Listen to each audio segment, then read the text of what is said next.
This hearing will come to order, and I'll ask the members if they'll take their seats.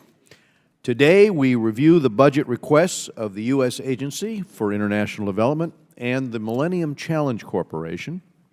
And when thinking about your effectiveness, the ultimate objective must be to see countries graduate from foreign assistance. Countries that respect individual rights and respect property rights clearly are more likely to enjoy stability. They're more likely to have economic growth.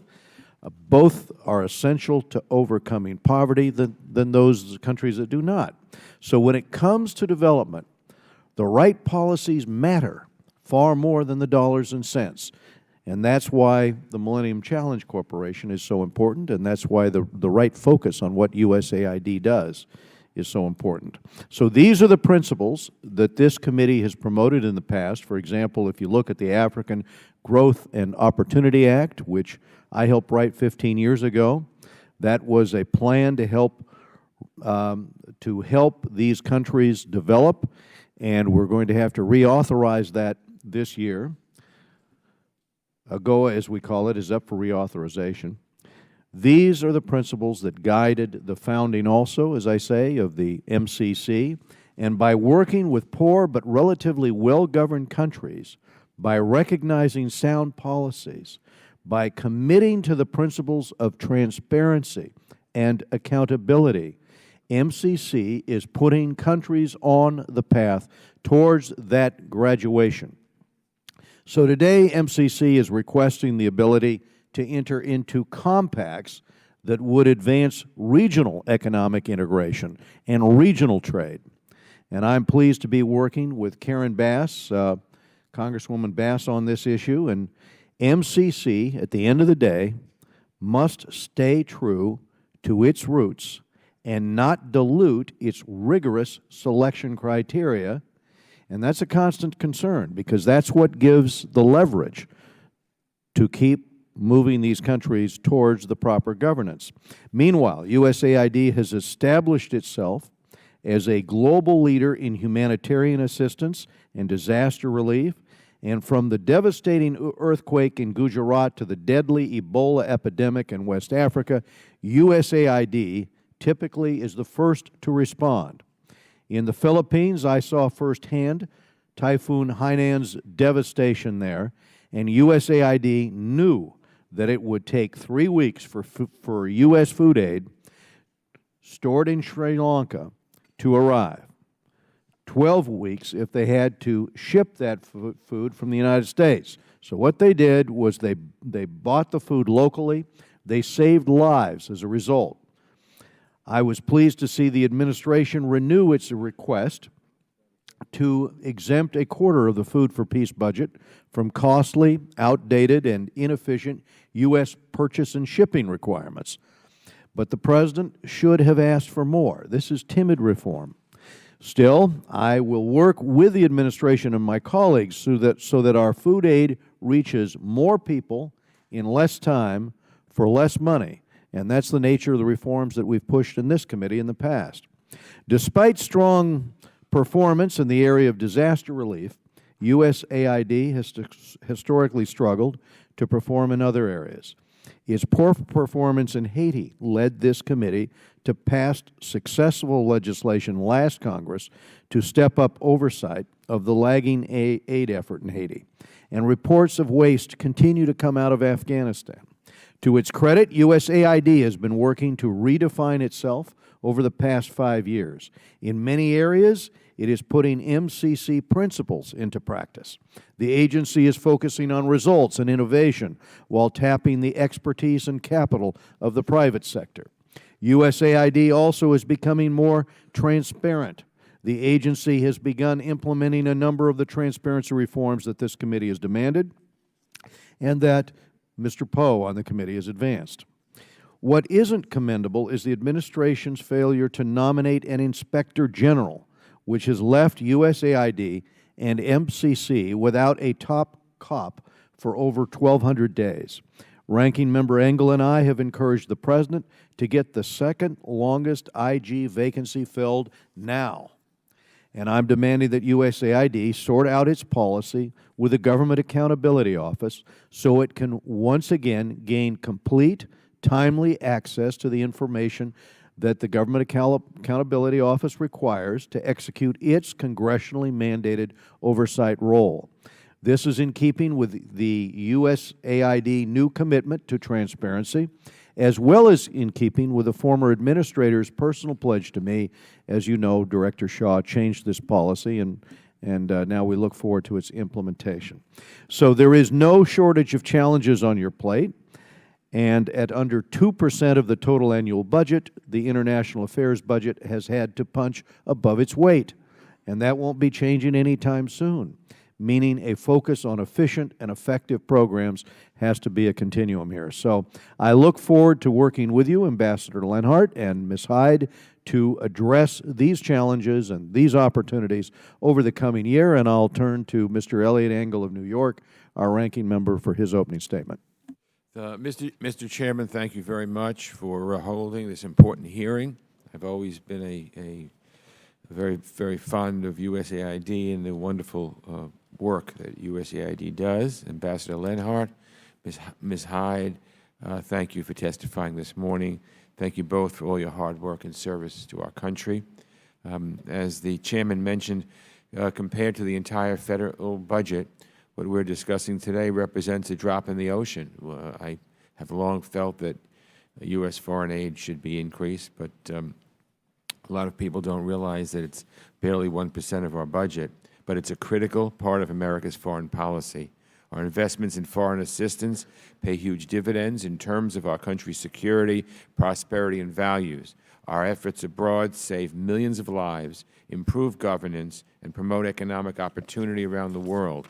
The benefits of foreign assistance are clear, but of course every tax dollar must be spent wisely. That's why this committee's oversight of USAID, the State Department, MCC, and other foreign affairs agencies is so critical. Ms. Hyde, your leadership of MCC has been outstanding, as far as I'm concerned. For more than a decade, MCC has maintained an emphasis on data-driven, accountable, and transparent development efforts. I look forward to continued progress to ensure that MCC maximizes the benefits of this approach. I also want to thank you for MCC's work with my staff to help Kosovo compete fairly within the MCC framework. Thanks to this collaboration, we found a way to generate data on Kosovo that can be submitted to MCC and included on MCC's scorecard. Ambassador Lenhart, thank you for stepping into the role of acting administrator. Rajiv Shah is big shoes to fill, as I'm sure you know, but your distinguished record tells me that USAID is in good hands, remains in good hands.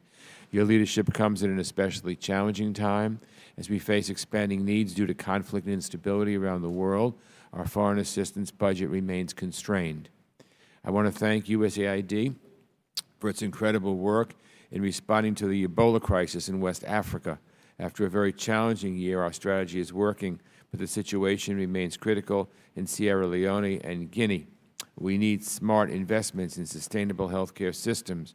We need to help countries identify and contain infectious diseases, and we need to help people live healthy, productive lives. We must also not forget that treatable diseases continue to kill millions of people every year. Last year alone, hundreds of thousands died from malaria, and 1.5 million succumbed to tuberculosis. I hope Congress will provide robust funding for our global health programs this year.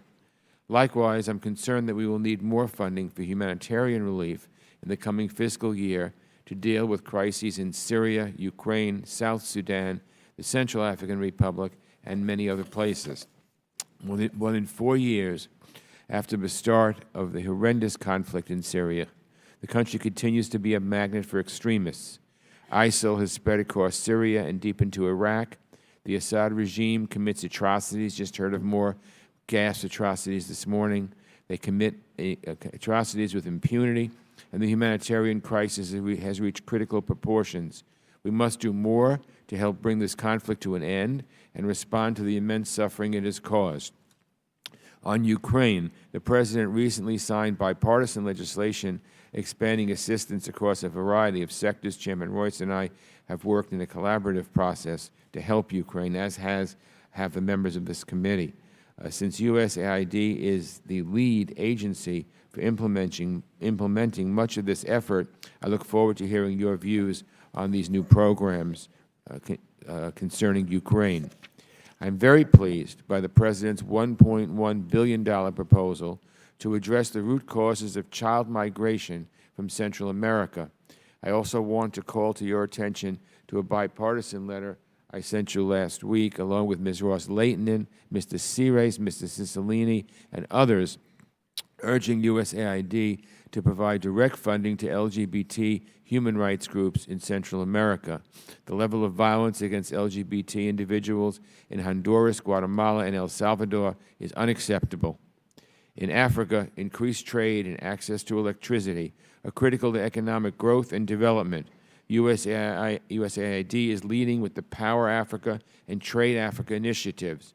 I hope Congress will complement those efforts by passing Electrify Africa and reauthorizing the African Growth and Opportunity Act. And again, the Chairman's been a champion on this for many, many years. Both of these laws would bolster USAID's efforts and support innovative and enterprising Africans. And finally, in Afghanistan and Pakistan, the United States has spent billions of dollars on roads, agriculture, rule of law, and capacity building. I hope you will focus on how USAID plans to monitor projects in Afghanistan after the withdrawal of all American combat troops and assess the continuing value of our aid to Pakistan. Ambassador Lenhart and Ms. Hyde, thank you again for appearing here today, and I look forward to your testimony. And let me second, Mr. Engel, your remarks about former Director Shaw's work and on wishing you well, Ambassador, in your new position. As acting ambassador for the U.S. Agency for International Development, Ambassador Lenhart has continued in his service to this country. He served as the U.S. Ambassador of Tanzania from 2009 to 2013. He also served this nation as the 36th Sergeant of Arms of the United States Senate, and in that service was the first African American to serve as an officer of the Congress. Dana Hyde, prior to becoming Chief Executive Officer of the Millennium Challenge Corporation, she was the Associate Director at the Office of Management and Budget and previously worked at the State Department. So we welcome them, and without objection, the witnesses' full prepared statements will be made part of the record, and members here will have 5 calendar days to submit any statements or questions to you or any extraneous material for the record. So we'll ask you both to please summarize your remarks, and Ambassador, we'll start with you. Thank you, Mr. Chairman. Ranking Member Engel and members of this committee, for allowing me to discuss the fiscal year 2016 budget request for the United States Agency for International Development. Thanks to strong interagency partners like Dana Hyde and bipartisan support in Congress, we are fortunate to have leaders throughout government who understand the importance of development to our nation's security and prosperity.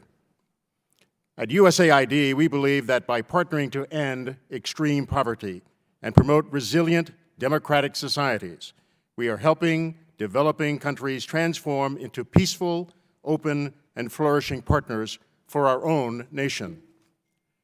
As I testify today, my colleagues at USAID are supporting that mission and representing our country in dynamic and challenging environments around the world. We are rooting out threats before they reach our shores, unlocking flourishing markets for American businesses, and connecting our young people and universities with global opportunities, all for less than 1% of the federal budget. This year's budget request advances our country's interests while responding to pressing national security priorities all over the world, from Nigeria to Honduras. By leveraging public-private partnerships and harnessing innovation, we are maximizing the value of each and every dollar that is entrusted to us. At the same time, we are making difficult choices about where our work will have the greatest impact, shifting resources and personnel to better advance our mission of ending extreme poverty around the world. These investments have delivered real, measurable results on behalf of the American people.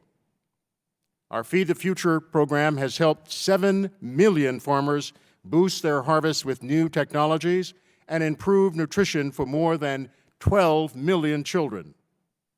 Power Africa has mobilized $20 billion in private sector commitments and encouraged countries to make critical reforms. And thanks to groundbreaking investment in child and maternal survival, we are on track to save the lives of up to 15 million children and nearly 600,000 women by the year 2020. These efforts are at the core of a new way of doing business. After 5 years of reform, I'm confident our agency is now a more accountable and effective enterprise. Yet, I'm equally humbled by the challenges before us and recognize that we have much more work to do. That's why my focus will be on one core discipline: management. I will focus our energy and all of our activities at the agency to be more innovative and strategic in our effort to get better every day. Because while we may not have all the right answers, we are asking the right questions. Above all, I will ensure that we are good stewards of the precious resources that are entrusted to us. Spending over 30 years in the Army and becoming a two-star general, and later as an ambassador to Tanzania, may not be the typical path to a job in development. But even though my journey was different from the development professionals with whom I have the privilege to serve, my conclusion is the same. America's investment in development is money well spent. Saving children from hunger and disease elevates our own moral strength. Empowering entrepreneurs to innovate and create new markets advances our own prosperity. Strengthening civil society not only gives a voice to the oppressed, but also makes our own citizens more secure. Through our work, we're opening up new paths to opportunity, energizing the global economy, and reducing the root causes of insecurity throughout the world. In doing so, we are advancing the values that unite the American people and the people throughout the world. As we work to tackle these global challenges, we will value your counsel on how we can become even more effective and certainly accountable. I thank you for your kind attention. I look forward to answering your questions. Thank you, Ambassador. Ms. Hyde. Thank you. Thank you, Chairman Royce, Ranking Member Engel, members of the committee. I am delighted to be here today with Ambassador Len Hart to discuss the Millennium Challenge Corporation's fiscal year 2016 budget request. Just over 10 years ago, Congress created MCC as a competitive and incentive-based model. Ms. Hyde, let's make sure that that button is pushed. There we go. Thank you. Keep going. That mic may not be working. Let's try that one more time. Are we good? Now we're good. Now we're good. There we go. MCC was given a singular mission, reducing poverty through economic growth, and it was grounded in 3 core principles: good governance, country ownership, and accountability for results. Over the past decade, we have seen the power of these principles in action. MCC creates incentives for countries to do the right thing. Our investments support democracy, help fight corruption, and promote American values of economic freedom and good governance. Our work across the globe has created measurable improvements in the lives of the poor, and our partnerships have proven that poor countries will deliver on the promise of prosperity when given the right incentives and the right support. As we look to FY16 and beyond, MCC will build on this model of success. The President's budget request of $1.25 billion will help unlock MCC's own potential to advance America's interests in three important ways. First, by enabling new and deeper partnerships in critically important regions.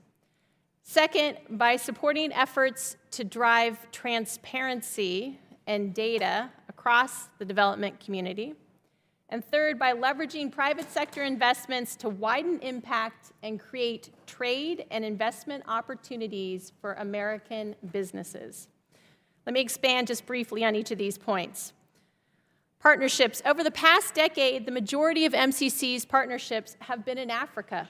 Roughly 65% of the portfolio has been invested on the continent, mostly in large-scale infrastructure. Roads, ports, power lines, water systems, projects that are designed to unlock impediments to economic growth. MCC is playing a key role in advancing the administration's Power Africa initiative. We have made a $1 billion commitment to Power Africa, and we intend to commit roughly another $1 billion to energy-focused compacts in sub-Saharan Africa. The MCC brand in Africa is strong, and the continent holds tremendous promise for MCC to deepen its impact. In FY16, MCC will continue its bedrock commitment to Africa with investments in two of the countries hardest hit by Ebola, Liberia and Sierra Leone. We will also focus on Niger, one of the poorest democracies in the world and a critical ally in the fight against violent extremism. And MCC will fund a new threshold program in Côte d'Ivoire, a country that reformed its entire family code to provide women equal rights as part of its effort to gain our assistance. While Africa will remain a core focus, MCC is also developing its first ever compact in South Asia with Nepal, one of the poorest countries in the region and now a committed democracy. And the board recently approved new compacts with the Philippines and Mongolia. Those countries present important opportunities to leverage our impact on poverty reduction and support U.S. interests in the region. In each of these partnerships, MCC will commit itself to evidence-based decision-making and accountability for results. But what we've learned and what we know is that economies do not act in isolation. Markets are regional, and if we seek to truly turn the dial on economic growth, we must think and act regionally. That is why we are requesting the operational flexibility to explore regional investments in appropriate circumstances and on a targeted basis.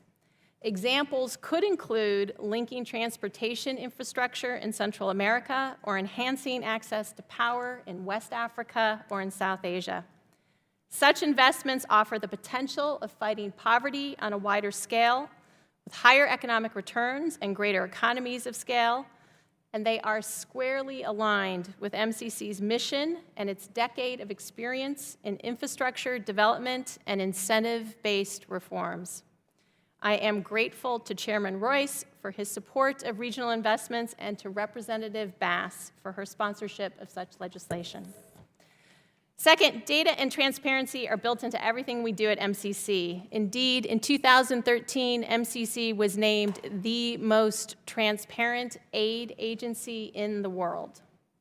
That leadership will continue as we release detailed geospatial and gender data on our investments, and as we work with a consortium of organizations to collect even better data on governance.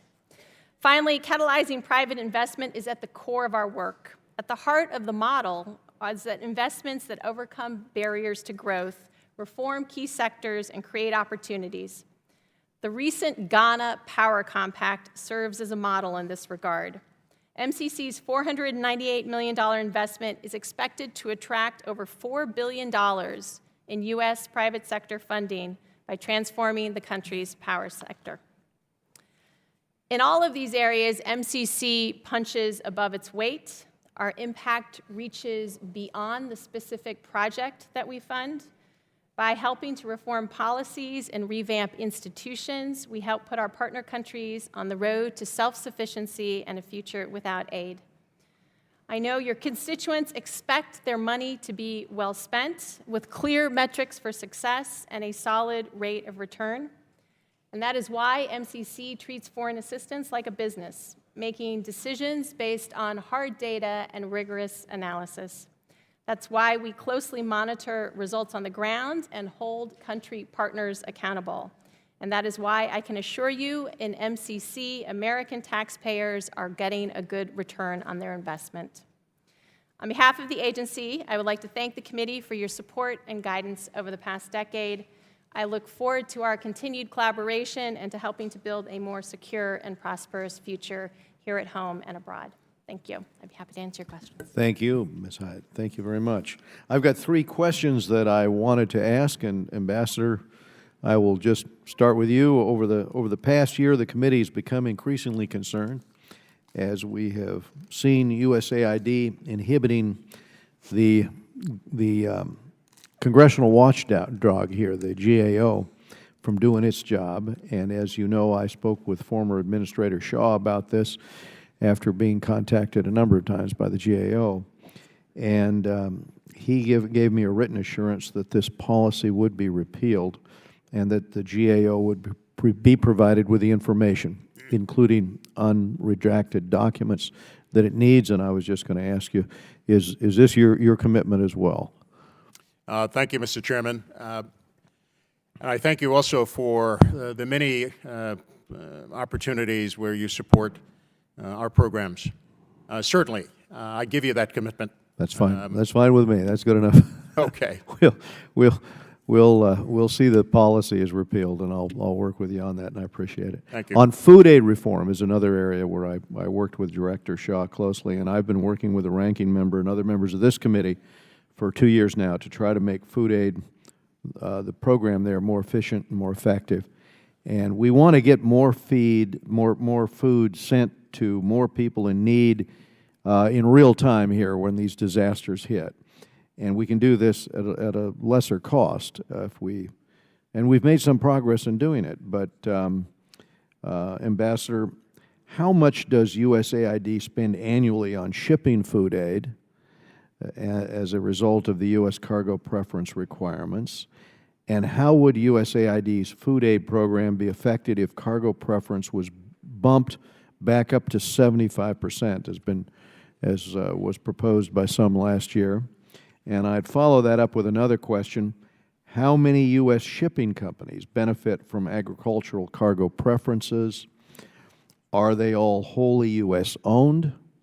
And how many more people could be reached with 45% flexibility, assuming a budget of $1.4 billion?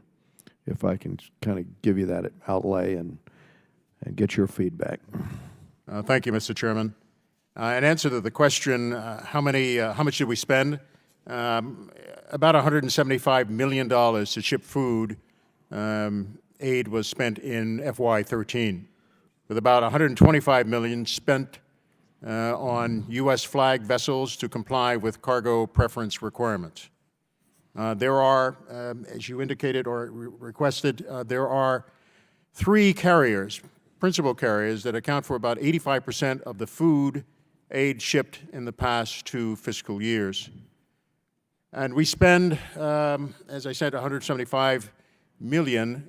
The request for FY16 is to give us a 25% leeway in that. That amount, that kind of flexibility would allow us to feed about 2 million more people around the world. It would probably get us to a point where we would be able to cut maybe 11 to 14 weeks off of delivery, and it would get the food in a timely fashion to those in need using a number of ways, voucher systems, cash vouchers, credit cards, to purchase local food items. In general, it would create an environment where certainly we'd be faster in our effort to get food around to those who are in need. So I hope those responses addressed each of your questions. Thank you, Ambassador. The other issue I was going to raise is land tenure in the Philippines. As I noted in my opening statement, individual property and title transfer rights are really critical, and we see this playing out all over the world. It helped spark a revolution across North Africa and the Middle East, and in Haiti, the inability to secure land title has really impeded our recovery efforts there. In Cambodia and the Philippines, land grabbing routinely undermines U.S.-supported development efforts. So, given the significance of U.S. investments in the Philippines, I've been pressing USAID and MCC to tackle the land grabbing issue there for years. I've made several trips there and seen this firsthand, been out to some of the areas where this has occurred. I very much appreciate your efforts, but it's unclear to me how high this is on the embassy's priority list, and that's why I raise it. Ambassador, what specifically is USAID doing to urge the government of the Philippines to address the issue of land grabbing, and have any of the corrupt local officials who are complicit in land grabbing been held accountable? Thank you, Mr. Chairman. Land tenure remains a key priority for USAID. The lack of formal access to land and natural resources is, in many ways, a major cause of poverty, certainly, conflict, or for that matter, prevents a country from reaching its full development. Since 2008, USAID has worked to improve regulatory requirements for the government of the Philippines, and streamline land registration processes of one description or another. I can tell you, Mr. Chairman, that in response to Typhoon Haiyan, many Philippine citizens lost their title as a result of that catastrophe. And one of the things that we're doing, specifically as your request, is working with the government of the Philippines as well as the city of Leyte to restore those deeds and titles to the people, the farmers and other landholders. Again, as I think about this issue, the Philippines is certainly our focus, but we're also looking at this across the globe. My own experience in Tanzania was one where land tenure became such a critical issue that in some cases people did not seek out an opportunity to improve themselves simply because they were denied the opportunity for land. And when we made it possible through encouraging the government's reform for people to use the land, farmers, they produced sufficient food items for themselves, but also they produced items sufficient enough to sell on the market, the local markets, and so they improved themselves. They sent their children to school as a result of the cash they were able to secure as a result of selling additional food items. And so this issue is a major consideration in development. And so you have pressed on a very key issue that we certainly have taken to heart, and we will continue to work with you and your committee as something that certainly we have to get resolved as quickly as we possibly can. Yeah, well, one of the things that's happening is that very well-connected developers at the local level, where there's local government corruption, are basically blocking access to public roads. I saw this myself driving out to one of these areas where this had happened, and roaring up on a motorcycle is one of the private guards employed. He produces a semi-automatic weapon and tells us we won't be able to access that public road. He's blocked that road. What he's in the process of doing is taking the land of people on the other side of that road, or his employer is in the process of doing that because they can no longer access that land. And this is a process that, despite our effort to get it reversed, has not been reversed. At the presidential level, President Aquino, has tried to impact this, but at the local level in the Philippines, USAID and MCC, despite all of their engagement there, and we have a $433 million compact with the Philippines that's going to be completed in May of 2016. In December, the board made the Philippines eligible to develop a second compact. So I think the MCC agrees that the lack of enforceable property and land tenure rights in the Philippines constrains economic growth. I know what I have heard from the U.S. Philippine American investment community about their experiences there, their problems there. Will you condition the second compact upon progress in this area to make sure that on these public roads, the federal government of the Philippines keeps them open, keeps them public, and you remove those well-placed those well-connected developers who are out there blocking access so that people can get to their property. And the other question I'd ask is, what of both of you, is what else can we be doing to press the government to take this seriously? Thank you, Mr. Chairman. In reference to the compact, well, first let me say that MCC's experience has absolutely been the case that one of the key impediments to economic growth is insecure land tenure and the need for land reform. So we've worked in those areas in many countries. We're working now in Cape Verde. We're building a compact in Morocco that has land reform at the center of it. We are, as you mentioned, looking at a second investment in the Philippines. We are in the very early stages of that.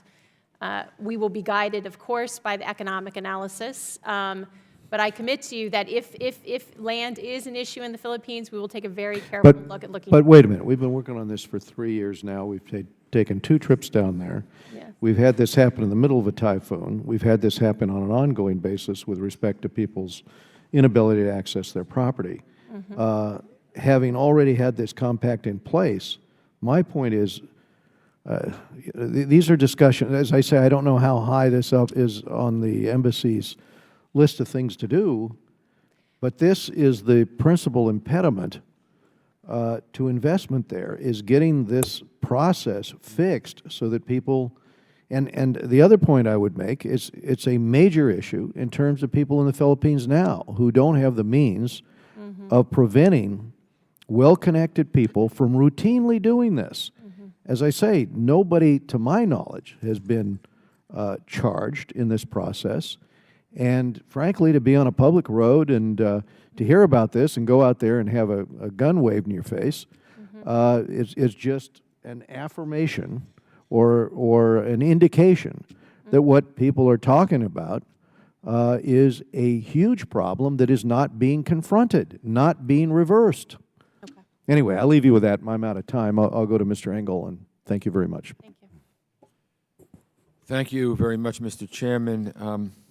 Ambassador Lenhart, I want to ask you a question about Ukraine.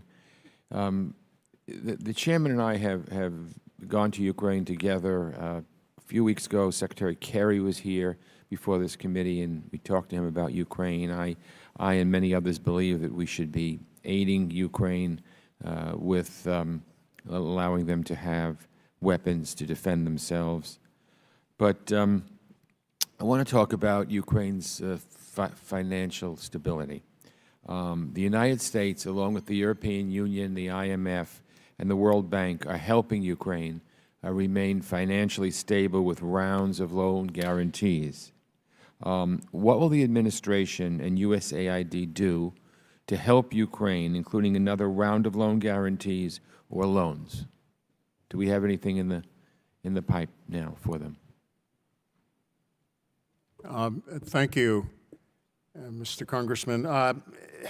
Ukraine is certainly a country that we have spent a lot of time and certainly some of our resources, because it is an important entity. We are doing a lot of work now assisting Ukraine become stronger in terms of its governance, but also from the standpoint of supporting civil society and doing as many other things to bolster the country so that it is strengthened at a time when it is being threatened.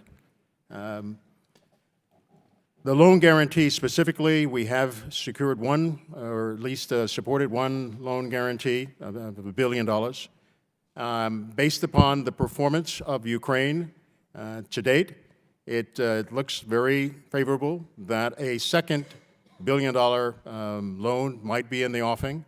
But from all indications, in terms of what Ukraine is doing, we feel encouraged by their efforts and, quite frankly, looking towards how we can help them become even stronger. Thank you. Let me ask you a Syria question. We all know, I was driving in this morning and heard again that there were reports that Assad, whom we seem to be somewhat cozying up to, I don't know why, has apparently dropped some more poison gas on the civilian population. So we know the crisis in Syria is just horrendous. It's displaced more than 1/2 of Syria's population, created more than 3 million refugees. And while the United States is the single largest global donor of humanitarian assistance to help the victims of both Assad and ISIS, much work obviously still remains to be done. So how will you assure that U.S. assistance gets to the Syrian refugees and the internally displaced people in Syria, and it's not intercepted by Assad or a terrorist group? Thank you, Congressman, for the question. We're doing a lot of work in Syria. Currently, Syria citizens are internally displaced to the tune of about 8 million, nearly 8 million people. Those who are refugees in other countries, Jordan, Lebanon, Turkey, another nearly 4 million people. And so the crisis is real. It is the most, at this point in time, probably the most significant humanitarian crisis that we have in the world. We are reaching out in major ways to help the Syrian people with food aid, health, and in some cases we're providing learning opportunities for children. Are they aware that this aid comes from the United States? When there is food aid, does the local population understand that we're the ones providing it for them?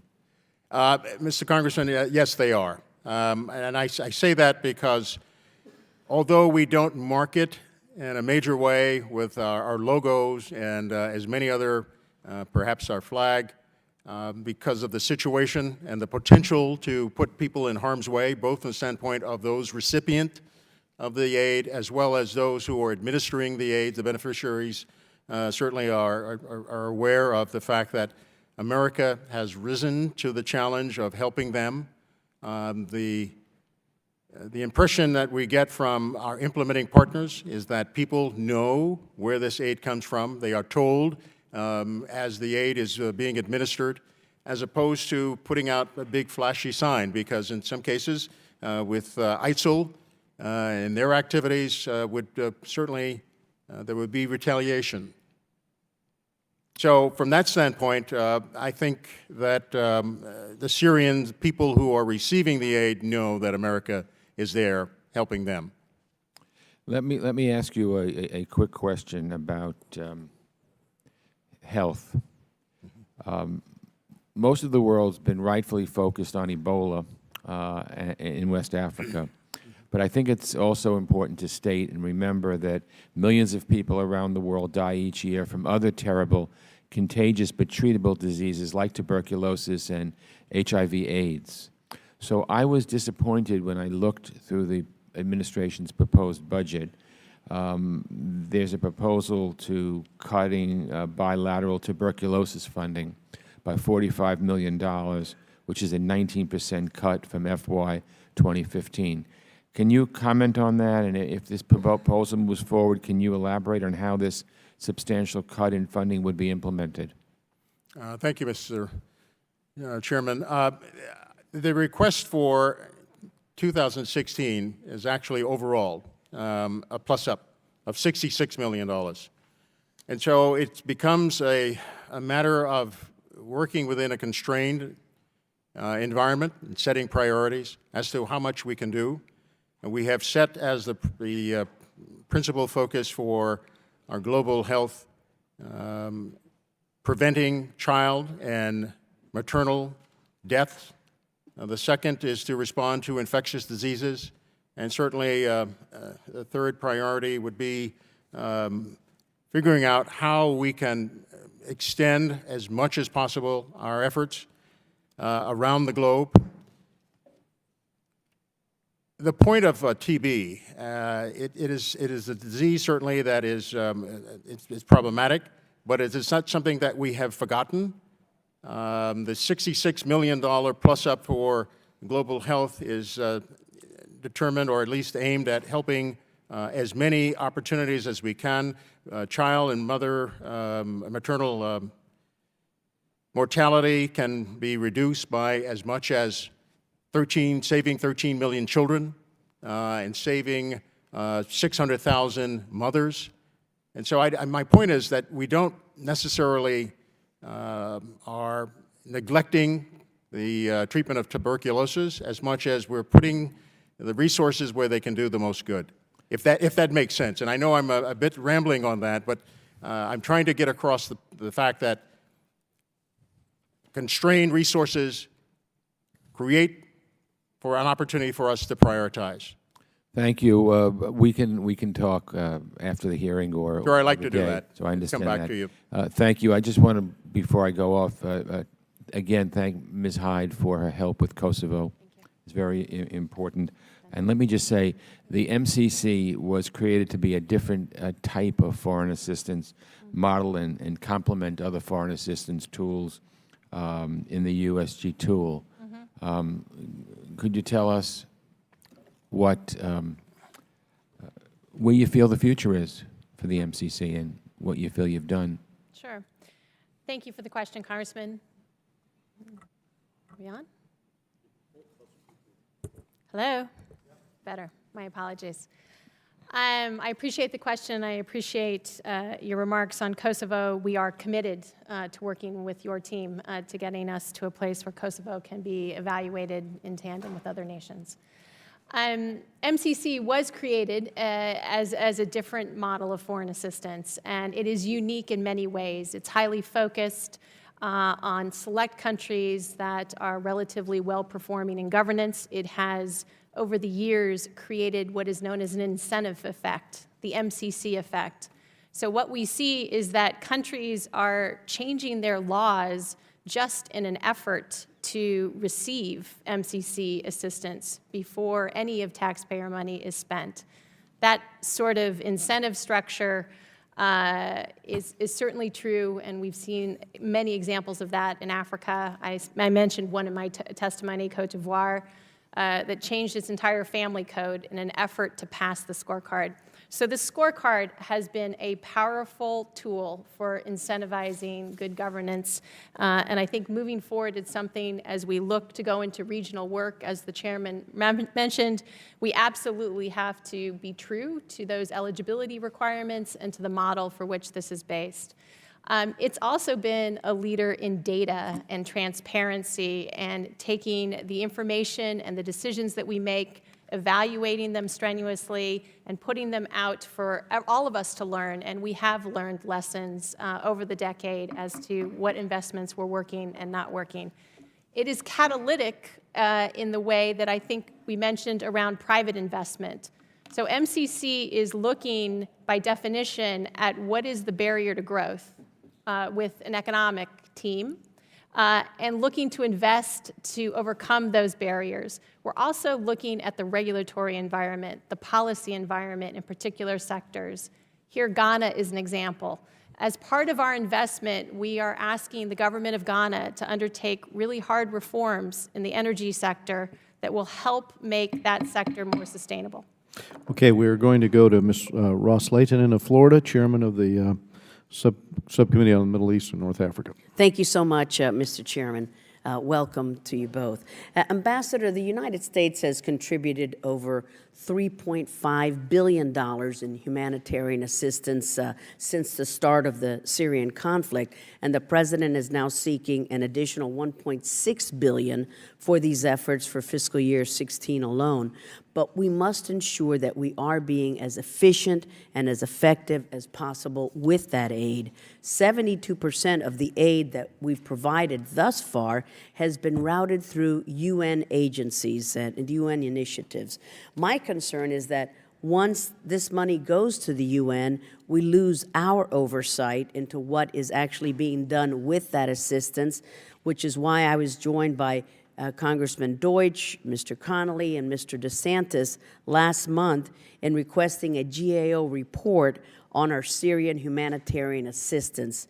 What mechanisms do we have in place to ensure that the aid that we send through the UN gets to the intended recipients? And does the administration have a humanitarian response strategy that is distinct from the ISIL strategy? And if so, what is it? And if not, why not? Moving to Afghanistan, sir, we learned from SIGAR's supplemental report released on February 27th that state and USAID only responded to 3 of SIGAR's 24 questions by the deadline that was December 29th. And as of the report's release, 14 questions still have not been answered. This isn't the first time that we've had an issue with state and USAID stalling or not getting answers to SIGAR as well as GAO.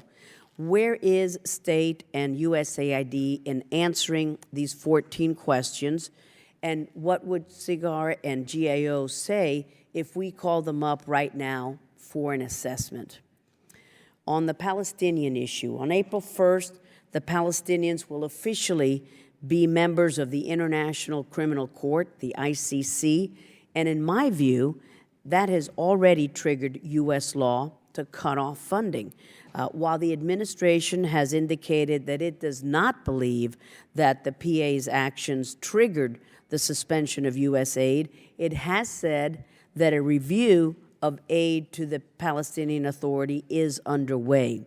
What is the current status of the third tranche of outstanding aid to the PA, and what is new with the review? And lastly, though, the President's budget request includes $20 million for democracy assistance to Cuba. I worry that the administration's normalization effort might signal the end of our efforts to promote democracy and governance on the island and indeed throughout the Western Hemisphere. I'm concerned about the track USAID is taking with regard to closed societies, especially those impacting our region. In Venezuela, for example, many of us have been advocating for years that the people of Venezuela need more democracy and governance funds, yet the administration still does not give Venezuela the attention it desperately needs. Can USAID provide the committee with a breakdown on how much aid in the Western Hemisphere is specifically going toward democracy and governance program? And then lastly, for Ms. Hyde, MCC is in the middle of implementing a $277 million compact with El Salvador, awarded because of that country's supposed commitment to political rights, to the rule of law, to control of corruption. This is despite widespread concerns over El Salvador's March 1st election, the results of which have still not been announced. Will MCC suspend El Salvador's compact if elections there are determined not to have been free and fair? Ambassador. Thank you, Congresswoman. You've given me quite an interesting plate here, and see if I can take them in order. To begin with, our support to various communities, and refugees and other humanitarian programs around the world. We continually assess those programs. We evaluate the effectiveness of those programs. We have mechanisms in place to determine how well those programs are being carried out. We use a tiered effect and tiered operation opportunity to determine how effective the programs are on the ground. Personnel, our implementing partners provide feedback as to how the program is being executed. We do so by third-party independent contractors who go out and assess, or if we have the opportunity ourselves using our foreign service officers or civil servants to see what's happening on the ground. And so there is a process by which we check on the effectiveness of various programs. General, I'm gonna make a suggestion here. It'll make it easier on you too. Why don't we respond in writing to those questions? And I think that'd be the most efficient, and I'll remind members just to allow our panelists time to respond to their questions. We'll go to Mr. Gregory Meeks of New York, ranking member of the Subcommittee on Europe. Thank you. Thank you, Mr. Chairman. Mr. Ambassador, Ms. Hyde, thank you for your testimony. I just came back from Asia, and I'm one who believes in the President's agenda with reference to TPP and the importance of international trade. But one of my pet peeves has always been in any trade agreement is what are we doing with reference to trade capacity and development, particularly how does trade promotion and how can that assist the most vulnerable, especially in developing countries, and where there's minority populations and Afro-Colombian communities. So in this year's budget for the MCC and the USAID, is there any plan, or what is planned for trade promotion and for the inclusion of these communities in trade benefits so that everyone can benefit from the bottom up, not just from the top down? Thank you, Congressman. I appreciate the question very much. At MCC, we do think trade capacity is a core component of economic growth, and we have worked over the portfolio, over $10 billion, in a number of investments that are trade capacity, infrastructure investments, obviously building roads, facilitating ports, and the like. And depending upon the estimate, one thinks roughly half, or depending upon the definition of trade capacity, roughly half of our portfolio has been committed in that area. That said, we are looking forward to see what we can do more on trade capacity building, and certainly seeing what we can do more to reach out to American businesses. So later this year, we will be leading the MCC's first ever trade mission with business leaders to Africa. This came out of the AGOA Summit last summer. We will be doing more of those to purposefully present the opportunities that our investments make themselves, but in and around our investments if we are bolstering capacity. We are also doing a second thing, which is we start with constraints to growth analysis, economic analysis. We are integrating into that analytical tool trade capacity specifically so that more of our investments will be oriented in that way. Thank you, Congressman. One of the efforts we have is a major program, Trade, in addition to Power Africa, but it's also Trade Africa. Focus on trade and how do we extend, how do we cause a proliferation of trade opportunities for American businesses. This program is specifically in Africa, but I would share with you that it's happening in other places around the world in terms of our focus on trade. Trade becomes the one tool that, if anything, we have the opportunity to connect with countries, both for their own prosperity and security as well as our own, and an opportunity for American businesses to certainly become available and use the technology that they offer to many of these countries. I'll give you an example in Tanzania. As the ambassador to Tanzania, I was very active in encouraging American businesses to come to Tanzania. And in fact, we were able to bring about the necessary reforms in Tanzania where the government itself began to use a phraseology, Tanzania is open for business. And in those countries, companies that came to Tanzania, they flourished. They did very well. Some of the companies, IBM, John Deere, and as many others who came, and by the way, small businesses as well. Well, on that, let me ask, because of the small business, what has also played a significant role is microfinance. Yes. In those areas and reducing poverty in these emerging economies. These and often these small investments, they leverage other opportunities in these communities. So can you just tell me what USAID, and then also in the time I have left, I had another question that I guess I could ask and just have it, you respond to me. The MCC proposed to do to provide funding and support for these efforts and any new initiatives to reach vulnerable groups and attract other funds, including American investment. And here I'm specifically interested in efforts in Africa and USAID and MCC projects. So if you can answer that, and then probably the answer, I'm also concerned about the lack of dollars and spending in regards to democracy promotion. It's fallen by 38% since 2009, hit a low of 1.4 billion in 2014. And furthermore, the number of countries where USAID operates dedicated democracy program has fallen from 91 to 63. So maybe in writing you can respond to me on that, but can you answer my second question in the 14 seconds I have left? Thank you, Mr. Congressman. I will conclude by saying that USAID has been pivotal in shaping the microfinance industry, particularly by transforming it into a market-driven model that attracts private investors, companies who bring to the table their own capital. And so from that standpoint, we're looking to see how we can explore, how we can do more. Interestingly enough, in those cases where we are putting out microfinancing, women do very well.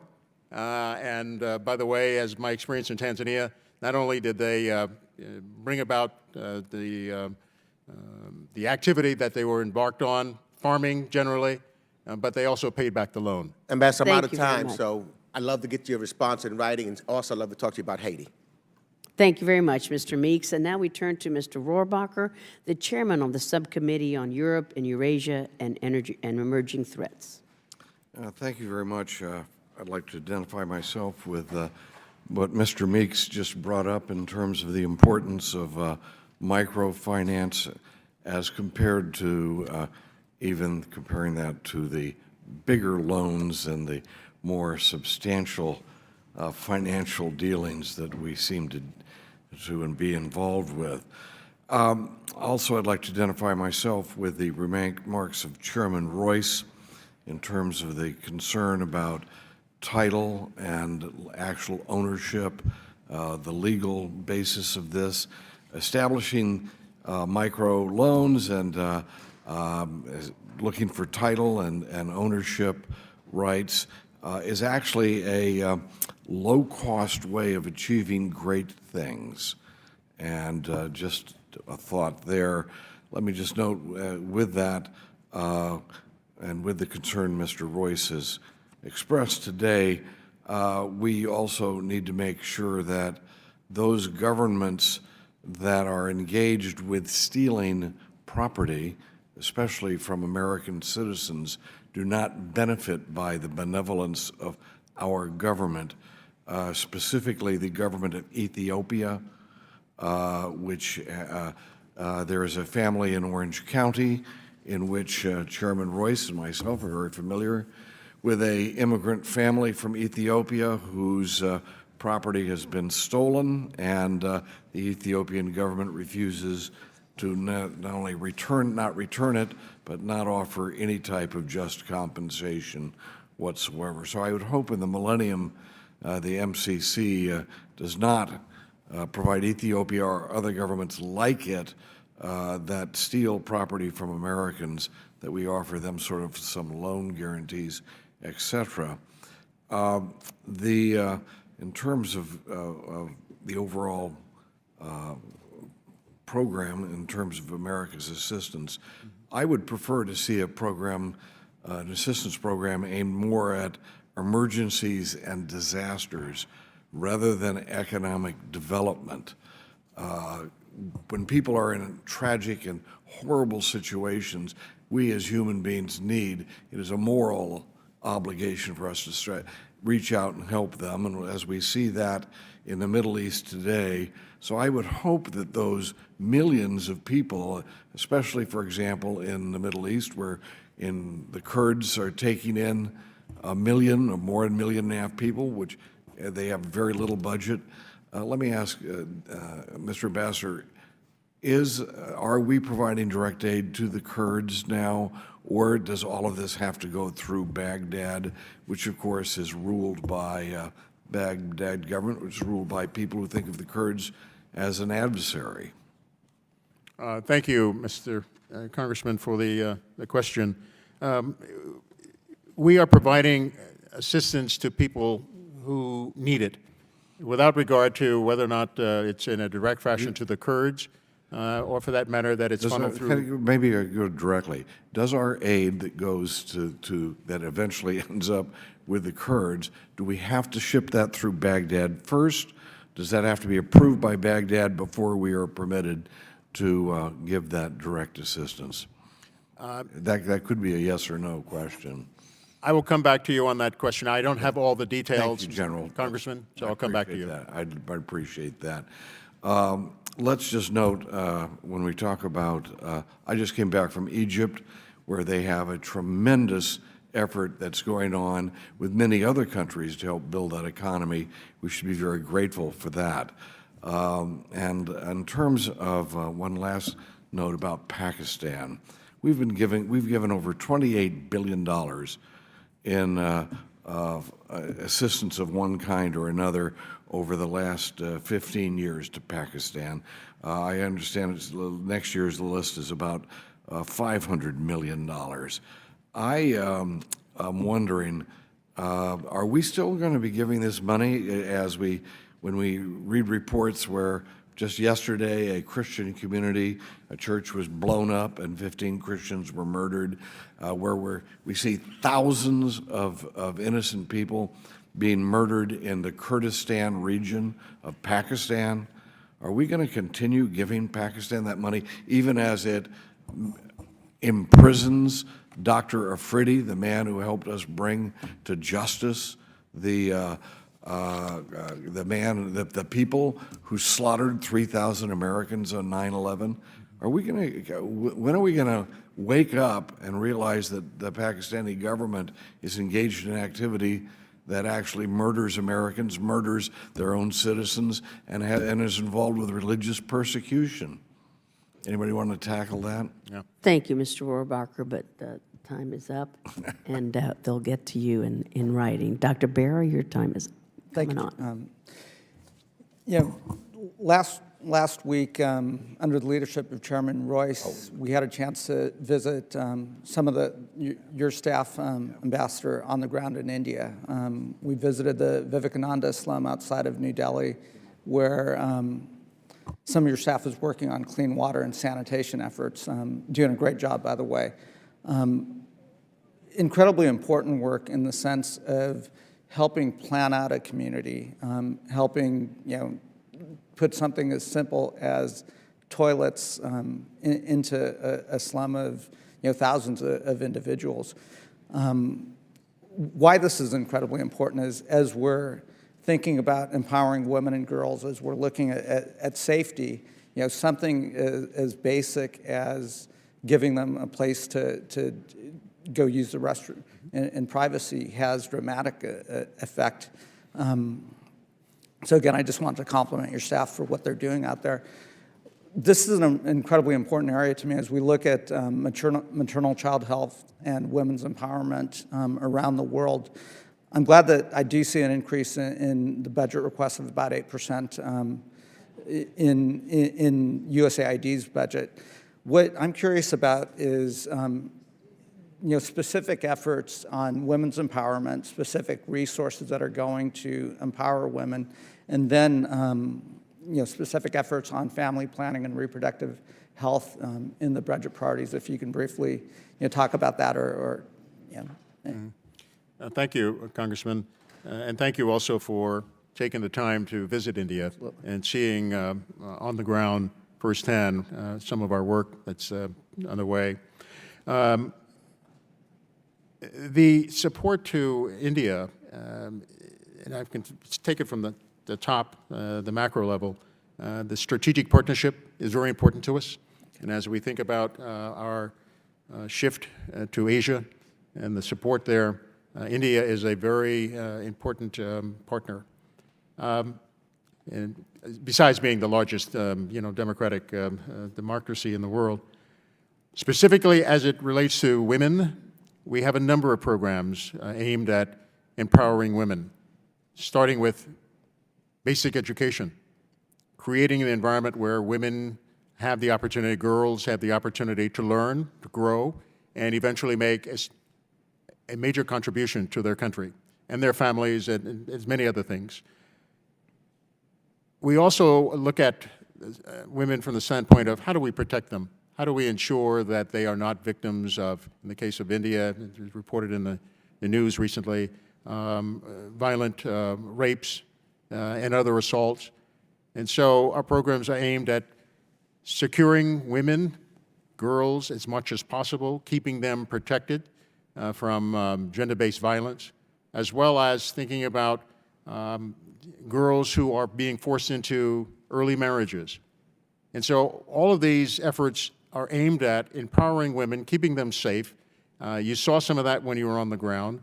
And so we feel confident that this is working for us, but more work has to be done. And so it's a constant routine for us to reach out to empower girls. Great. So let's continue to maintain a focus, and certainly this office will continue to work there. On the U.S.-India relationship, as well as we build momentum, USAID is also launching a very innovative program, the Diaspora Bonds, which I think is the first of its type of program. Again, it's in the very early phases, but it is to encourage the Indian American diaspora to invest in India. And I'd be curious to get your sense on that and any specifics about that program. I have to come back to you with the details of that, Congressman. I don't have that at hand, but I will say that working with any diaspora is very important because they have a voice. They certainly have an opportunity to encourage and supporting financially, in many cases, the country and certainly the issues that are present in India. And so I'll have to come back to you with the specifics as to the program. Great, and it is a relatively new program that was just announced by the president in January when he visited India. And again, it is to leverage a diaspora that's done very well here in the United States and empower them to invest the resources through these bonds to again, help some of the social impact programs that, specifically in this case, in India. So it looks like my time is up. And again, thank you both for the work that you're doing. Thank you, Dr. Barra. And now we will turn to Mr. Scott Perry, Pennsylvania. Thank you, Madam Chair. Thank you, ladies and gentlemen, for being here today. Ambassador, thank you for your service. I'm wondering, the FY16 budget request would provide the OIG $63 million increase, an increase of over 16% over FY 2015. Can you explain, in light of that, why, succinctly if you can, why the Inspector General position has not been filled? There's no nominee, 1,200 days. If you can explain, what is your perception? What's happening? What's the problem? Thank you for the question, Congressman. I don't think it's a question of anything that is short of the fact that the search is underway. 1,200 days? I mean, what about the acting Inspector General? Is that person not qualified? I mean, how many days is appropriate? That I can't respond to specifically, as much as to say that the function of the Office of the Inspector General goes on. The work continues, the oversight, certainly the opportunity for our programs to get reviewed, that's taking place. Well, sir, I can appreciate that, but 1,200, to me, it's inexcusable. And maybe it has absolutely nothing to do with you. I suspect that's the case.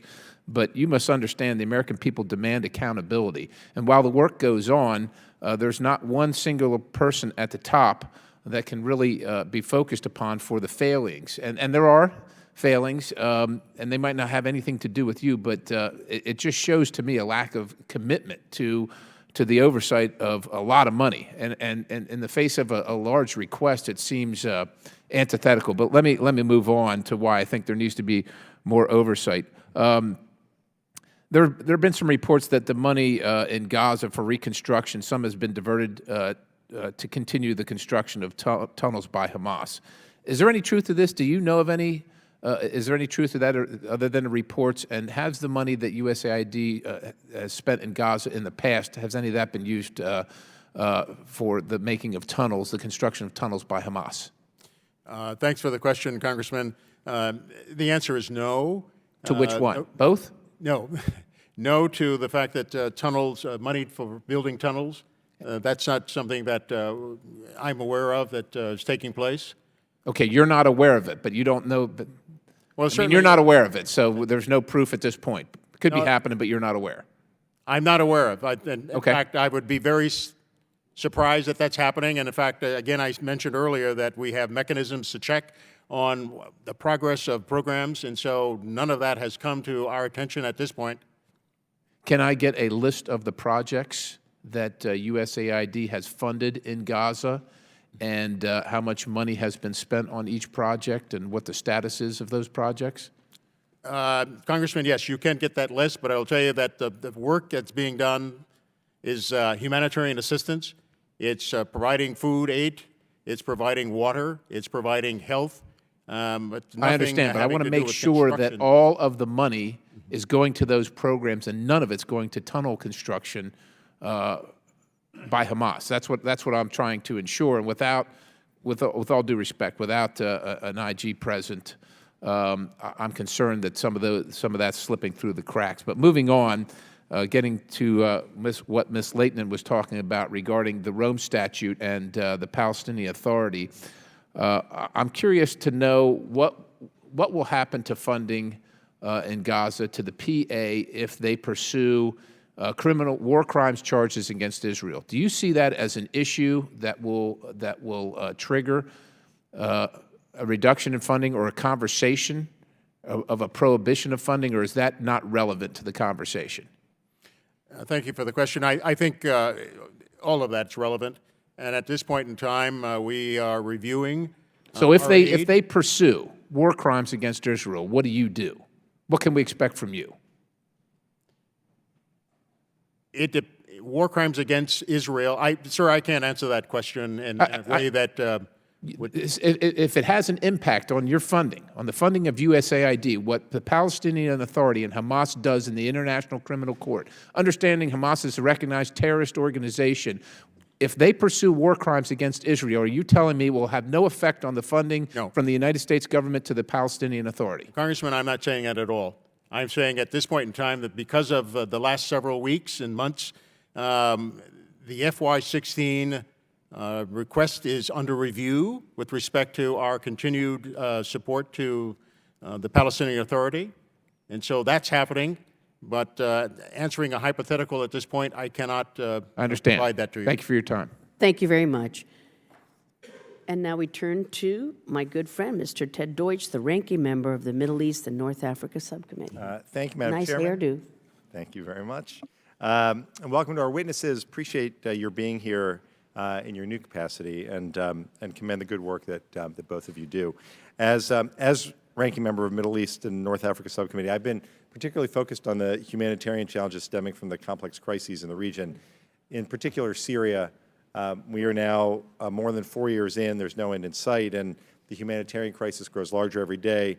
And as we know, even if there was a political solution tomorrow, even if Assad left tomorrow, the humanitarian crisis will continue for years. With 12.2 million people in need of assistance both inside and outside of Syria, and the daunting task of assisting the growing needs in Iraq as ISIS forces wreak havoc on towns and villages, forcing civilians to flee, the United States has stepped up. We've played the largest role as humanitarian donor, $3 billion already spent. The budget request this year includes $1.6 billion for humanitarian needs in Syria and Iraq. And my question, Ambassador Lenhard, first to you is, what is the ability of USAID partners to operate in regime-controlled areas of Syria, and what's their ability to operate, to the extent there is any, in ISIS-controlled areas? What's the status of these besieged communities? Thank you for the question, Congressman. I would first say that the people who operate in these areas, conflict areas, are doing so because they are motivated, because they feel they can make a commitment to something larger. They are, in many cases, heroes and heroines, and so we applaud what they're doing across the board. With respect to our emphasis on safety, we continually talk about safety. We ensure that they are, by causing them to be situationally aware of what's going on in and around the areas where they operate. It is the kind of thing where, quite frankly, we are concerned about certainly the danger, but these people rise to the top. They come to the fore, and our implementing partners are doing the work that, quite frankly, needs to be done in threatening environments. We are providing aid to the Syrian refugees as well as internally displaced people at a time when Others perhaps would not. But those people out there, the courageous folks, are doing that day in and day out.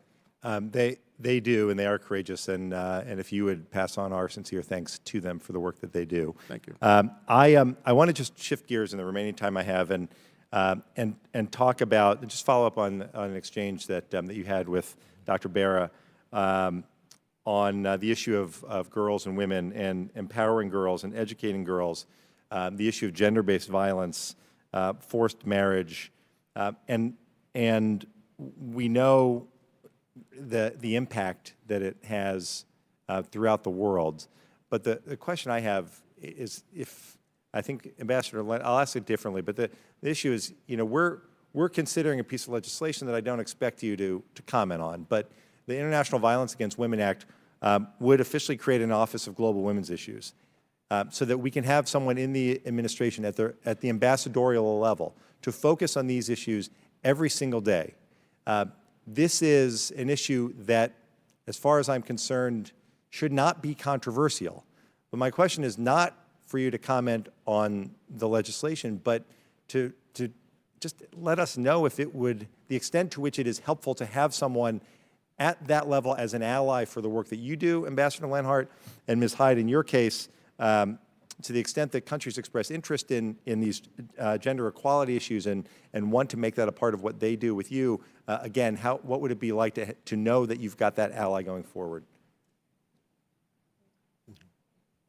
Thank you, Congressman, for the question. I can certainly speak from my own experience at the State Department, and which is a fantastic instrument and tool of American diplomacy, and is organized in a way that has both regions and functions. And one of the perennial challenges is to integrate issues across the globe. And I think the position that you described, and I saw this firsthand, is how we can take that effort and not just make it a silo effort of women and girls, but rather how do we put it in both the regions and the functions, from humanitarian assistance to economic development and to the like.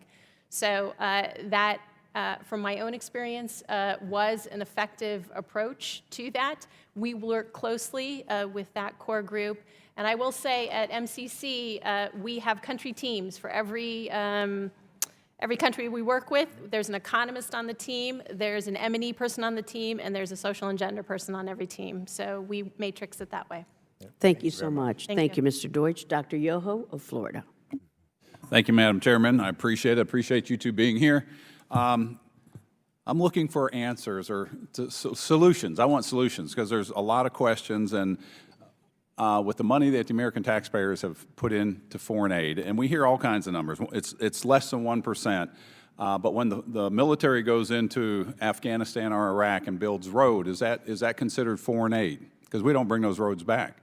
Somebody's paying for those, and it's American taxpayers.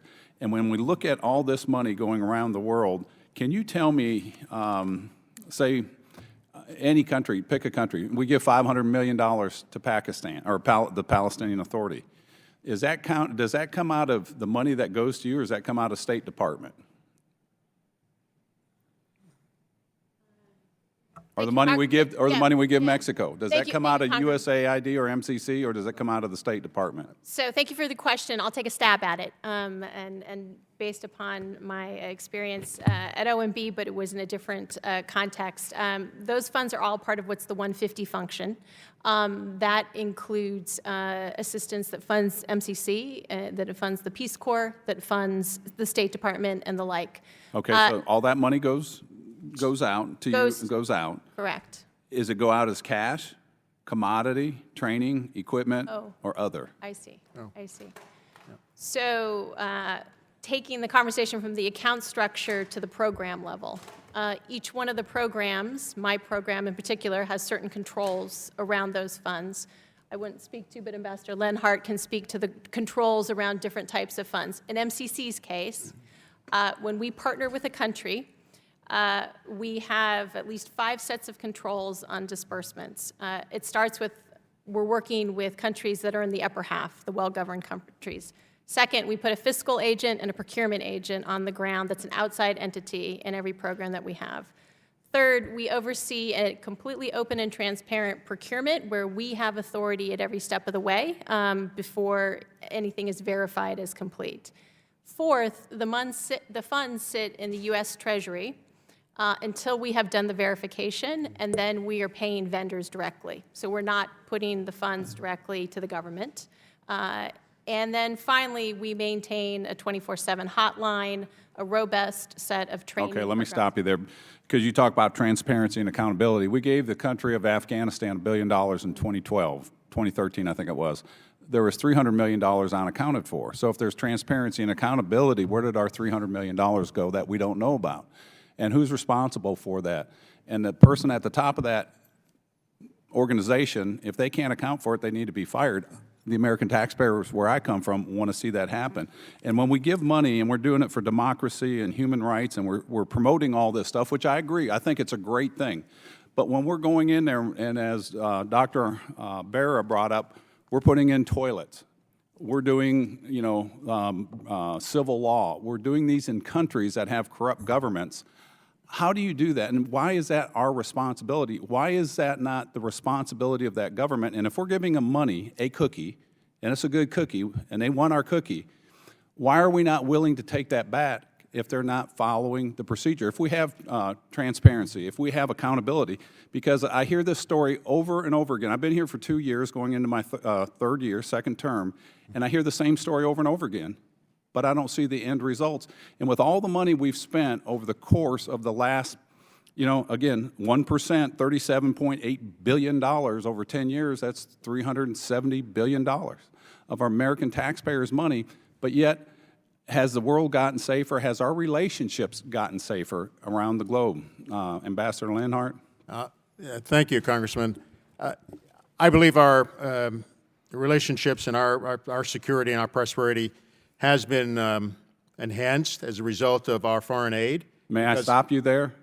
Because as I get ambassadors that come in from countries all around the world, they say when they look at America, they don't want us around. In Bob Gates' book talking about Pakistan, when they had the floods, that they came, they took the stuff, there wasn't high five, and they weren't excited to see the Americans there because they don't trust us. And that was when we came in there as a humanitarian relief. And so we're missing something as we go out and try to do this humanitarian thing. And I see us spending a lot of the taxpayers' money, and we're at $18 trillion in debt. And I don't see where we can afford to give money away when we're broke. Thank you, Congressman. My experience was different, both as the ambassador to Tanzania as well as the ambassador to the East African community with 4 other countries. We were loved. And in Tanzania, we had a 90+% approval, favorable rating for the American people and our outreach to the Tanzanian people. So my experience is different. Thank you, Mr. Ambassador. Thank you, ma'am. Dr. Yoho. And now another Florida colleague, Ms. Frankel of Florida. Thank you, Madam Chair. And I thank you both for being here. I'm sorry I was in and out because I have another meeting like many across the hall, but my son has worked for USAID, so I have a special place for it in my heart. I have a couple of questions. First, having to do with women's education, if you would comment on some of the work that USAID is doing in regards to women's education. And also, I'd like to know a little bit about the safety today for USAID workers, given what's going on around the world. I think we were all concerned. There was recently the death of Kyla Mueller, who I don't believe she was working for aid, but she was working for some other humanitarian organization. So if you could just address those 2 issues for me. Yeah. And thank you for what you do. Thank you, Congresswoman. We do a great deal in terms of training, teaching young girls, and for that matter, women, and their empowerment. To begin with, at any point in time, there are significant millions of girls who are not going to school, who are being victimized in many ways, either by gender-based violence or, for that matter, forced into early marriages. And so our programs are designed and are carried out to encourage girls to go to school and to work with parents of those girls to encourage also the fact that the girls are significant, they have value, and in places where our programs have been allowed and people and parents supported, we're very successful. Last week I attended a program at the White House, Let Girls Learn, where the First Lady has taken the opportunity to reach out to girls across the world. That's a very effective program. We are contributing to that, USAID. But more globally, we are contributing to teaching children, many of whom are girls, and where girls grow up to become parents of themselves or mothers, they, as I mentioned earlier, are involved in taking care of the family, creating an environment where their children then grow up to become contributing members of the country that where they live in. And so it's a program whereby girls flourish and they're protected.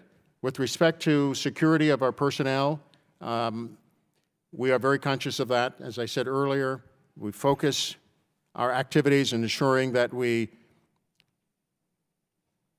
either provide the training and or the visibility, reaching down with our implementing partners, as well as our own situational awareness of our own staff to ensure their protection, ensure that these locations around the world where they operate, they are aware of what's happening and they can protect themselves, or if the situation, the conflict is so severe, then we'll pull them out and protect them from any further potential harm. So that's happening across all of our programs. We integrate, by the way, gender in all of our programs so that it's not simply teaching, but it involves everything that we do. Women's issues are very important to us. Yes, I appreciate the question. I just highlight quickly two areas where MCC is working. First, gender is integrated across the program through the indicator. On our scorecard, there is a gender in the economy indicator. There's also a gender in education, or subset of the education indicator. So we're assessing a country's investment in their girls and in education. Our programs themselves tend to be more toward the vocational end, the nexus to jobs and economic growth, as well as a great program that we have in Georgia, for example, which is in STEM, science and technology, and it's a partnership with San Diego State. So that's the area in which we're working.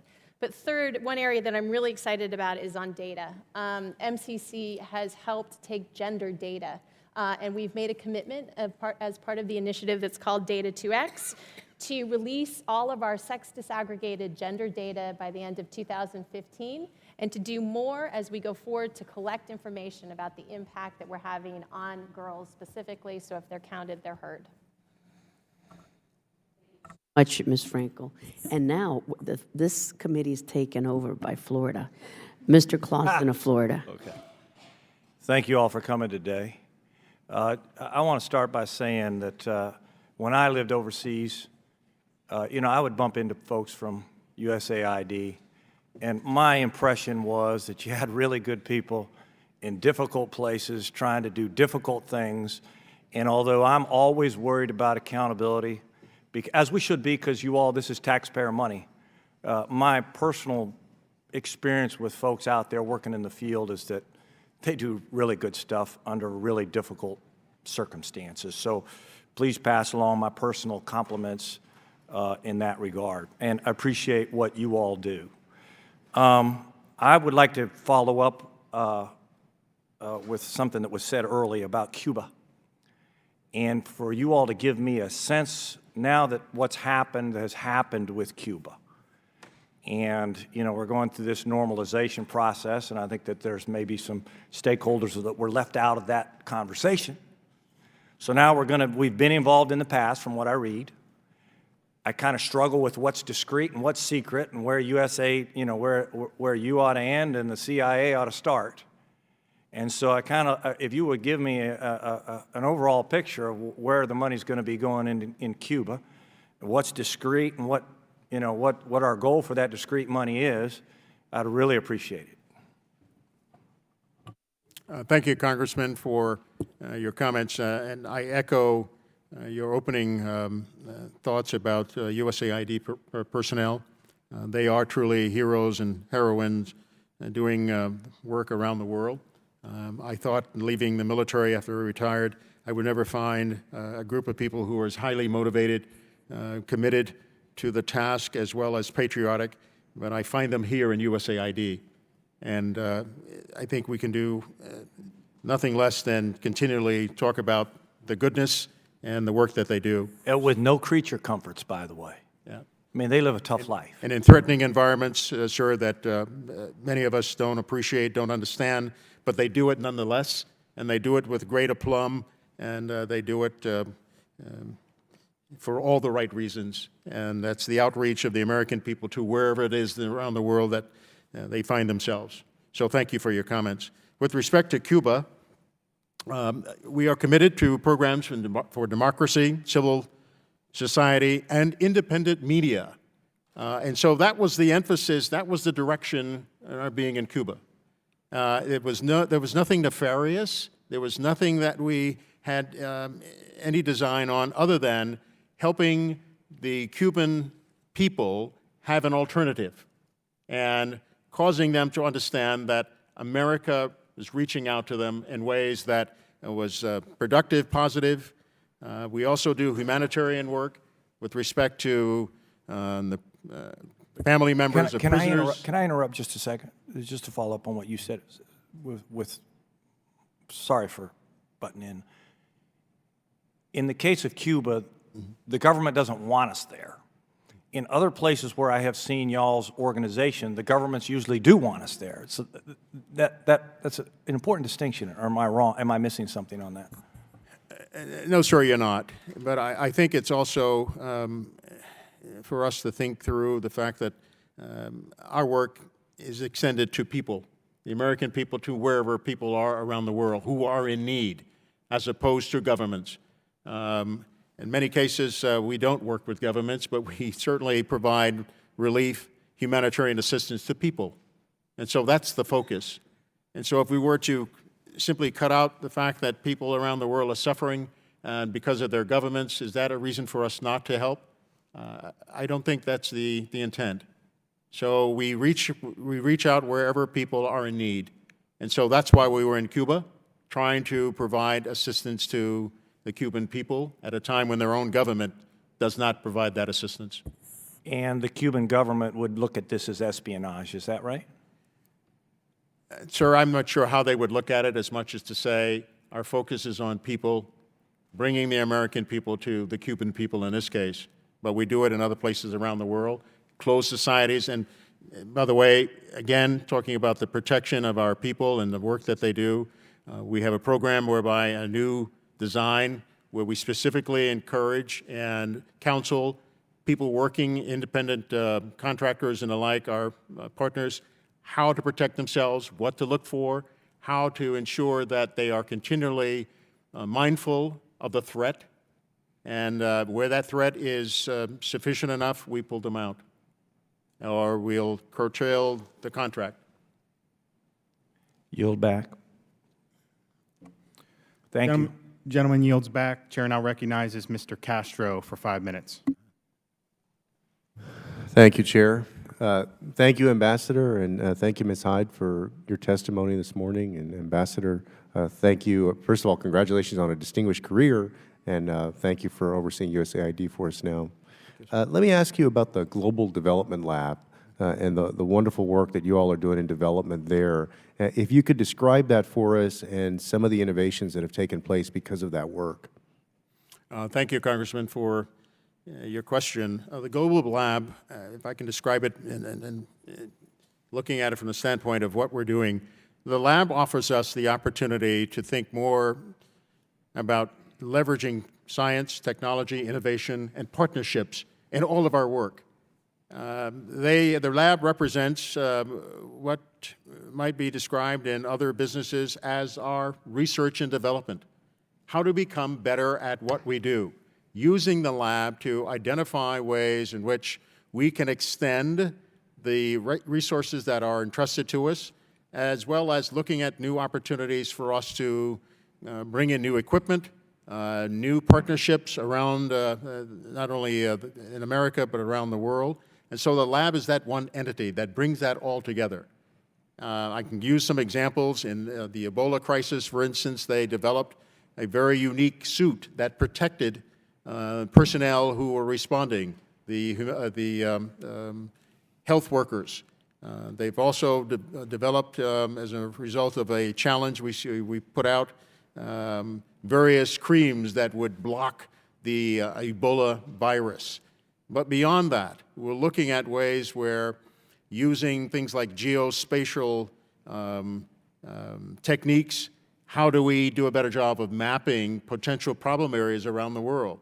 Looking at either climate, looking at places where poverty is extensive, or for that matter, extreme ideology, where looking at a model, putting that all together in terms of how the lab then could pinpoint potential problem areas before they occur. Sure. So the lab is something that we see as beneficial, both today, but more importantly, long term. No, well, and thank you for figure out a way that. to institutionalize it into everything that we do. Sure.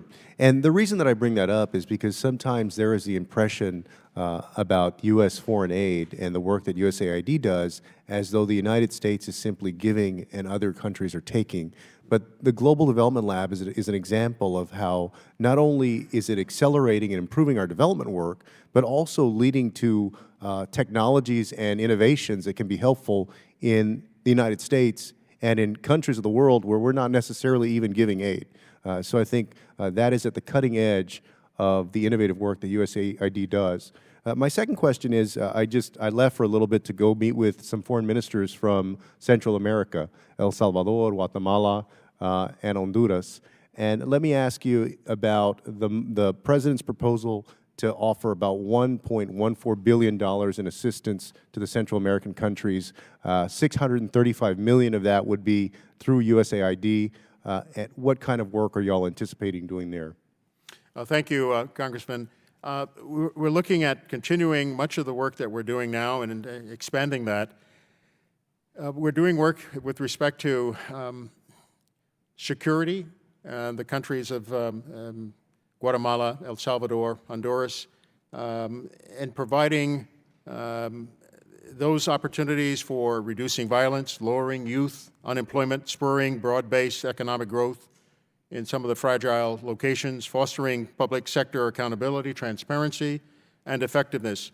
I will tell you also that one of my jobs was as president of the National Crime Prevention Council here in our country, where we did a great deal of work in South America and Central America with things like community policing, causing communities to have a better sense of security within their own neighborhoods by encouraging them to work with local police. And in many cases where that came together, they were more secure. And they eliminated the threat, both from the standpoint of the physical threat, but also from the drug cartels. And when those neighborhoods came together, the drug cartels, they left. They got out of the picture. So this money then would extend many of those programs and offer an opportunity for, through Central America's security and prosperity, to extend to our own, because truly that is part of our own back door. Thank you. Thank you. Gentleman's time has expired. The chair now recognizes himself for 5 minutes. Ambassador, have you determined, and I apologize if you've answered this before, I was down the hall for another hearing, but has the administration determined whether the Palestinians have violated U.S. law by seeking to enter the International Criminal Court and supporting judicially authorized investigations against Israel? Sir, we have, the FY16 budget is under serious review in terms of our support to the Palestinian Authority, and so I'll leave it at that. We'll come back to the Congress for your counsel, as well as working with the administration, State Department, to determine what actions we take going forward. So it's possible that if, as you examine that, that you think that funding is not appropriate in light of those actions. Is that what you're saying? Sir, I'm not commenting on that as much as to say our programs with respect to the Palestinian Authority is under review. And when will you let us know what the conclusion is? Sir, let me make the commitment to come back to you when that does occur, and we'll respond at that point. So beyond the ICC issue, it has been the administration's position, I think, that the unity government with the Palestinian Authority between Hamas and Fatah did not trigger a defunding, which is in the law. And I think the reason for that is that the administration said Hamas was not exercising a, quote, undue influence on the government. So is that still the administration's position? Sir, again, as I said, it's under review, and so we'll have to come back to you. What can you report on? I know Secretary Kerry last year pledged U.S. money to help, rebuild the Gaza Strip after the conflict last year, and I know other Middle Eastern countries like Qatar have pledged billions of dollars. So what is the status of that? Has the United States obligated funds for the rebuilding of the Gaza Strip? Sir, I can't comment on that because I don't have any specific knowledge. I will tell you about our programs, our humanitarian programs, assisting people with water, food, health, and hygiene products, as well as doing some teaching, basic education. But those are our programs. I cannot comment on something that certainly I can't control. So, but those programs have continued unabated in the Palestinian areas? Again, our focus is on people, and so those programs based on previous year's monies, for as long as those monies are available, we continue to reach out and provide humanitarian assistance. But again, the FY16 request is, in fact, under review. Great. Well, what I would say is money that's going to rebuild the Gaza Strip, there's a great danger that that money is going to be used by Hamas. And I think it would be a huge mistake if we go down this road where they're building more tunnels and they're acquiring more rockets, and maybe the money goes to the PA, but since money's fungible, if there's other money at stake, that can be diverted for some of those illicit measures. And I'd also am concerned about, just having traveled over there, that you still have the Palestinian Authority educating its youth to hate Israel, to hate Jews, and to seek Israel's elimination. And I just think that that is just so toxic, and we continue, pouring money over there. But if that underlying dynamic does not change, I think you're going to continue to see a lot of substandard results. I yield back the balance of my time, and the chair will now recognize Mr. Cicilline for 5 minutes. Thank you, Mr. Chairman. I want to begin by really congratulating you, Ms. Hyde, on the terrific leadership at MCC. As you know, identified as the most transparent aid agency in the world, and the model that is used at the MCC, I think, is really a great example for development aid. And I've seen very personally the work done in Cape Verde and the kind of success that has happened there, and really want to congratulate you on that. I'd like to ask you specifically, I know that Liberia is currently seeking to work with the MCC in developing a compact. As you know, the Ebola outbreak has had a tremendously devastating impact on that country and on the institutions and the personnel. And the government, obviously dealing with an already limited capacity, has also been constrained by budget obligations as well as impact on personnel. And I'm wondering how MCC and you will be working to ensure that they actually have the capacity to benefit from an MCC compact. It's, I know, a country that is in serious need of support, and just wondering how we're thinking about that. Thank you, Congressman. I appreciate your comments as well about Cape Verde. It has been a model for us in many respects, the work that we've done there on the ports and in the water management program. With respect to Liberia, as you know, there was certainly a lull among the development community for their work in Liberia, and my impression and understanding is that there are many efforts underway simultaneously now, and there's a great opportunity for us to look at economic growth, for us to work together with other donorships, and I certainly echo the ambassador's comments about partnerships in what we do and how to put the pieces of the puzzle and the funds together. So I think we have a real opportunity now to do that in Liberia. We have re-engaged vigorously with our colleagues from USAID, and we have engaged particularly around the energy sector. So before the outbreak, we had conducted a constraints to growth analysis. It had clearly shown that the energy needs that President Sirleaf speaks about so often are the impediment to private investment. I mean, we know that. And our efforts are likely to be focused on the energy sector, working with Power Africa and the efforts that USAID and OPIC and others are undertaking there, and to see if we can double, triple the capacity in the country. We will be doing so mindful of the policy reform environment, not just what we'll build, but what's the sector to look like at the end, and work together with them, and I think they are enthusiastic for our involvement in that regard. Great, thank you. Thank you. Mr. Ambassador, thank you for your service, and thank you again to the heroic staff and personnel of USAID for the work they do all over the world. I want to just put out 3 questions, and to the extent we have time, if you can answer them. Otherwise, if you could just answer them in writing, that would be terrific. I'm very pleased that the State Department recently followed USAID's lead in appointing a special envoy for the human rights of LGBT persons, Randy Berry. We hope that the offices of USAID's senior LGBT coordinator, Tard Larson, and the state's envoy receive robust funding to allow them to work together to carry out their mandate to protect the basic human rights of LGBT individuals globally. Many foreign governments have recently proposed or enacted discriminatory and sometimes dangerous anti-LGBT legislation. So my first question is, what role do you see USAID's senior LGBT coordinator will play to combat this and other discriminatory actions against LGBT individuals around the world?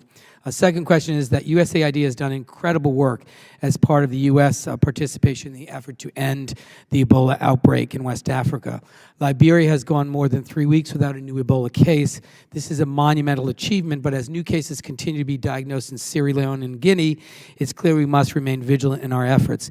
Can you provide an update as to our efforts that are underway to end unsafe burial practices and improve communication in communities that are still seeing new cases of Ebola being diagnosed? And additionally, we're hearing reports that survivors of Ebola who can continue to infect other individuals with whom they have sexual contact, they're not being properly educated about these risks or provided with appropriate contraception. Can you identify what steps, if any, the United States is taking to help address this risk?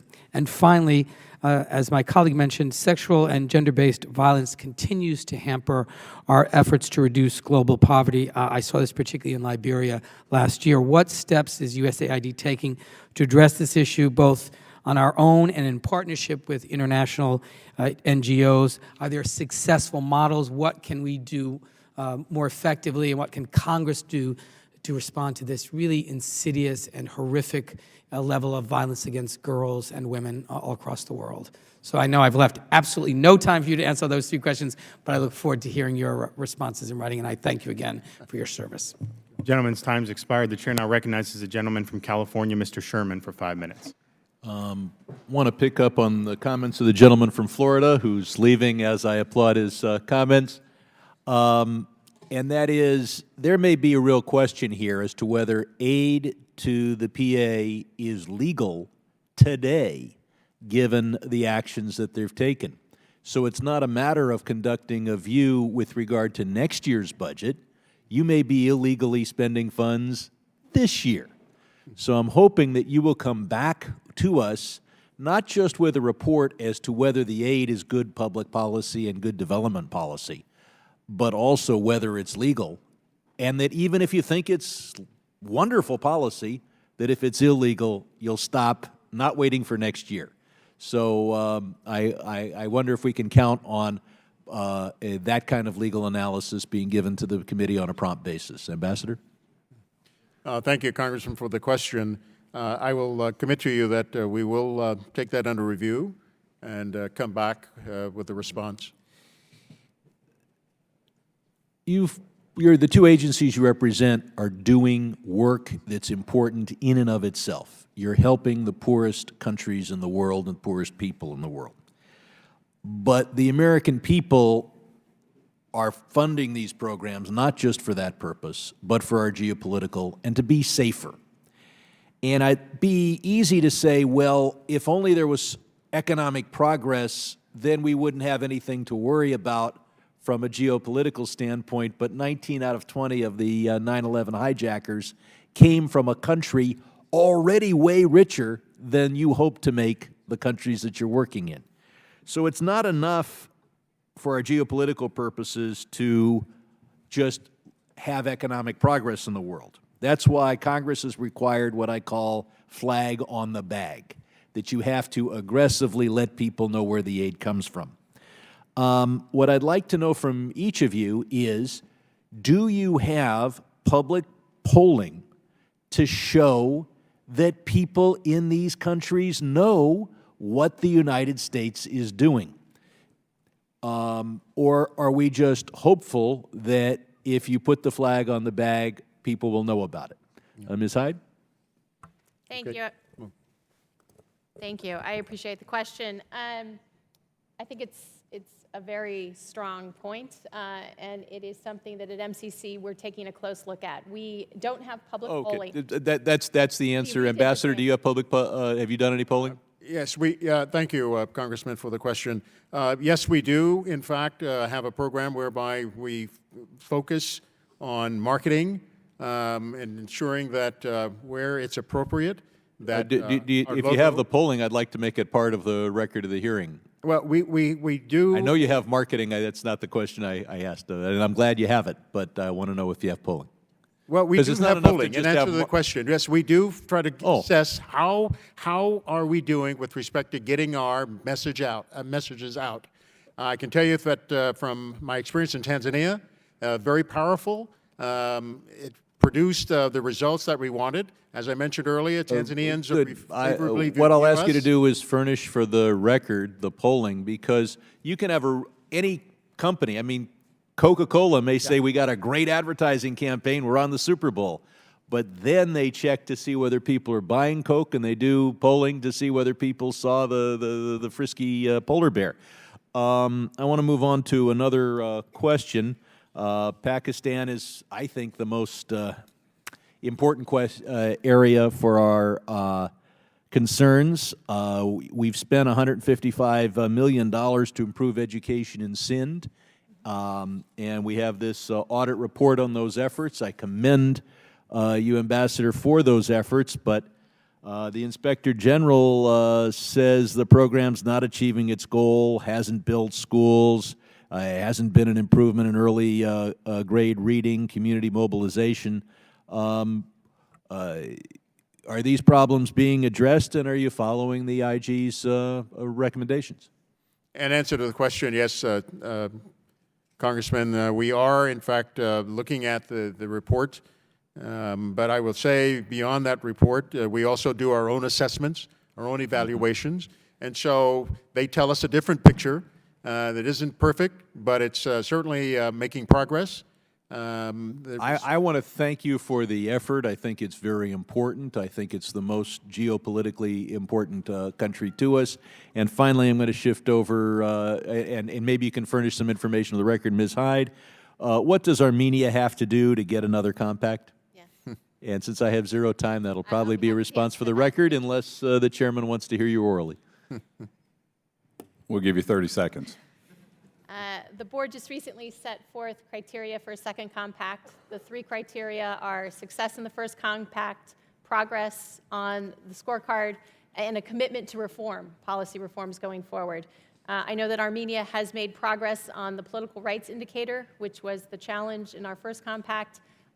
We will be looking to evaluate a second compact against those criteria. Thank you. Gentlemen's time's expired. The chair will now recognize Ms. Gabbard from Hawaii. Thank you very much, Mr. Chairman. Thank you very much. I met yesterday with a woman who is the chairman of the Kurdistan Regional Government's High Council on Women's Affairs. And I'm wondering if you can speak to what work or what types of assistance you're providing there to either the Kurdish government directly or to the NGOs who are operating there. A few of the areas that were brought up of concern, obviously, are the ballooning numbers of refugees and IDPs who currently exist there, and the cost that is taking there on infrastructure and resources, both in economic sense.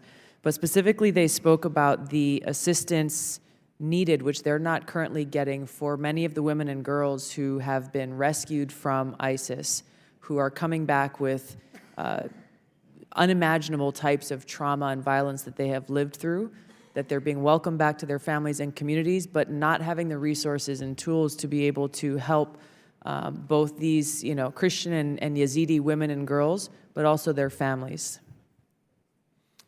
Thank you, Congresswoman, for the question. We are providing humanitarian assistance to the entire populations in the country, as opposed to targeting specifically the Kurdish population. They are included in that, our outreach.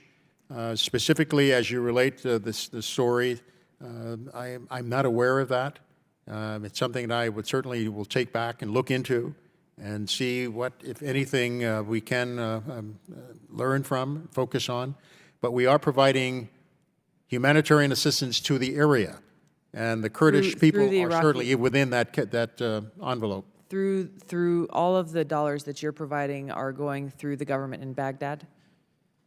Or are you providing direct assistance to the Kurdish government? Yeah, it's going to, it's a combination.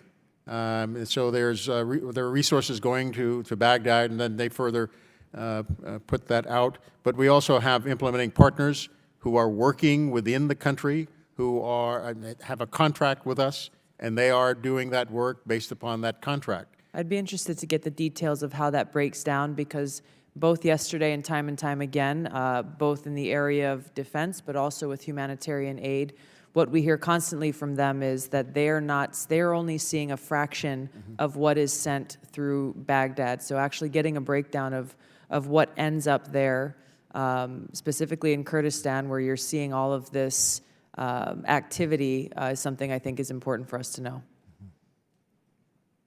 Yeah. The other question I had was with regard to the funding being provided. I know there's a 17% increase in funding towards Syria and fighting the Islamic State.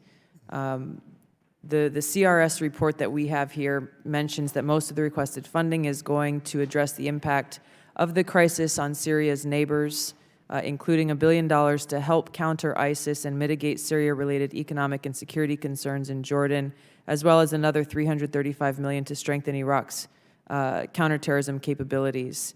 I guess specifically, I'm wondering, similar question, how that's being distributed and to what end? If you're talking about countering ISIS using U.S. aid funds, how is that being used? The last part, I'm sorry, ma'am. How are the specified intent of these funds, both going to Jordan and Iraq and other countries, is stated as countering the Islamic State? And I'm wondering, how are those funds being used? Thank you for the question. But again, it's about humanitarian assistance as opposed to countering ISIL or anyone else for that matter. These funds are intended to help people. And so that's the focus. And let me correct one other thing as well. I didn't want to leave the impression that we provide humanitarian assistance through the government of Iraq. That assistance takes the form of infrastructure, large projects. Humanitarian assistance goes directly to people. So that's what we do more than anything.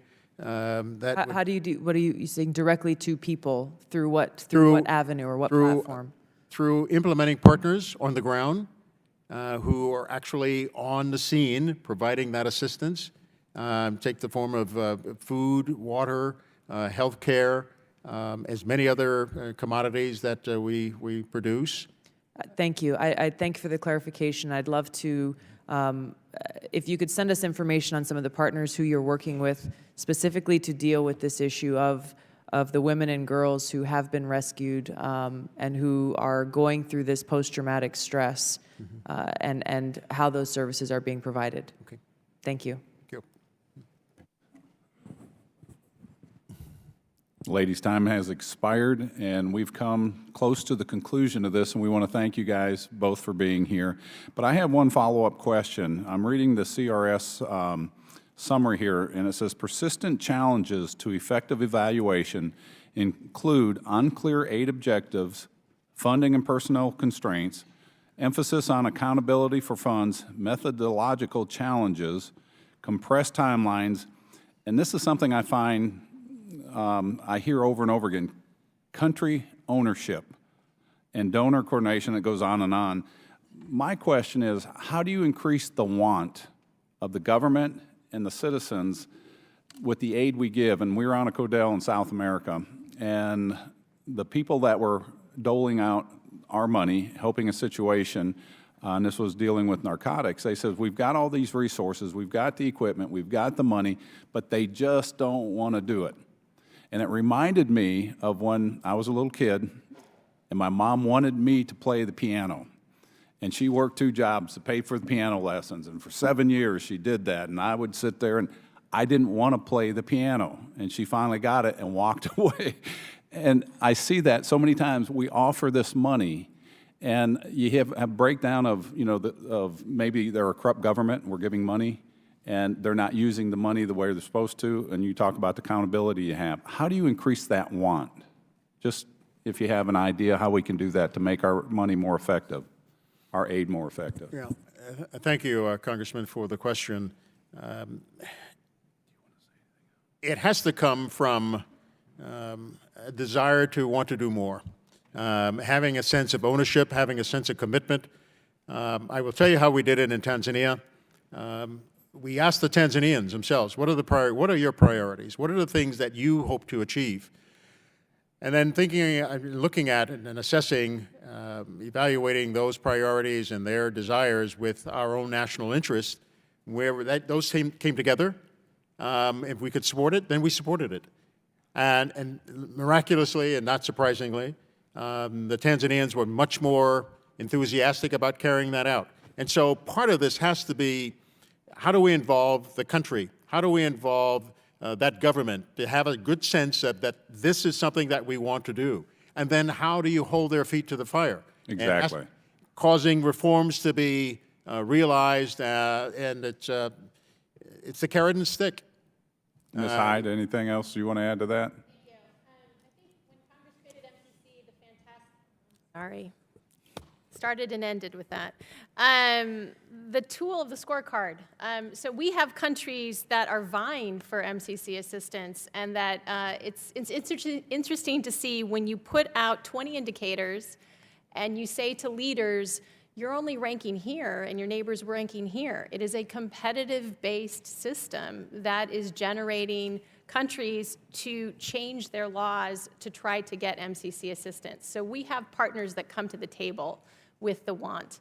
With that, we pursue a country ownership model that says you will have controls and oversight, but we will have final authority on accountability. We need to be accountable for these funds, and so we'll pursue it that way.